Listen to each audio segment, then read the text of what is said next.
اب جہاں تک انسان کی تخلیق کا مقصد ہے، وہ ہمیں دیکھیں نا، دو چیزوں کا مقصد انسان کو سمجھنا بڑا ضروری ہے۔ ایک تو تخلیق انسانیت کا مقصد کیا ہے کہ اللہ نے ہمیں دنیا میں کیوں بھیجا، اور دوسرا جو اللہ تعالیٰ نے ہمیں دنیا میں بھیج کر اللہ نے ہمیں اپنے قانون شریعت کی کتاب دی، قرآن۔ ٹھیک ہے جو قرآن کا سمجھنا، یعنی نزول قرآن کا مقصد کیا ہے۔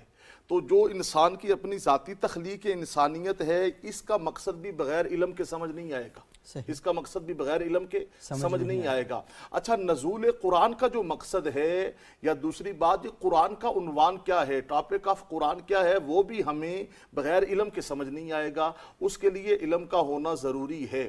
اور اللہ رب العالمین کا انداز کرم دیکھیے ہم پر کہ اللہ نے کائنات کی ساری چیزیں انسان کے لیے پیدا فرمائی ہیں۔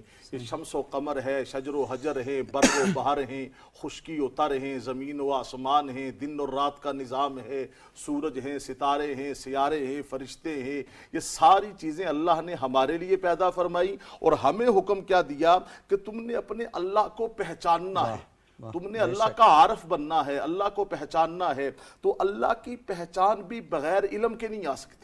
اللہ کی پہچان تب آئے گی جب ہمارے پاس علم ہوگا، اور علم کا ہونا اتنا زیادہ ضروری ہے۔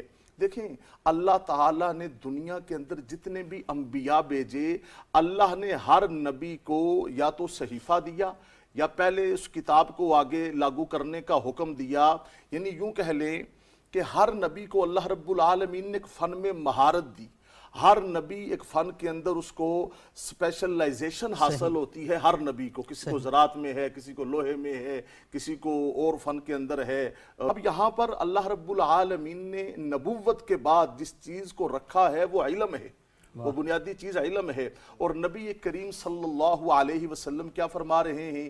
نبی کریم صلی اللہ علیہ وسلم نے فرمایا، انما بعثت معلما، کہ مجھ محمد صلی اللہ علیہ وسلم کو اللہ تعالیٰ نے معلم کائنات بنا کر بھیجا ہے، مجھے استاد بنا کر بھیجا ہے، مجھے سکھانے والا بنا کر بھیجا ہے۔ تو علم اس لیے بھی ضروری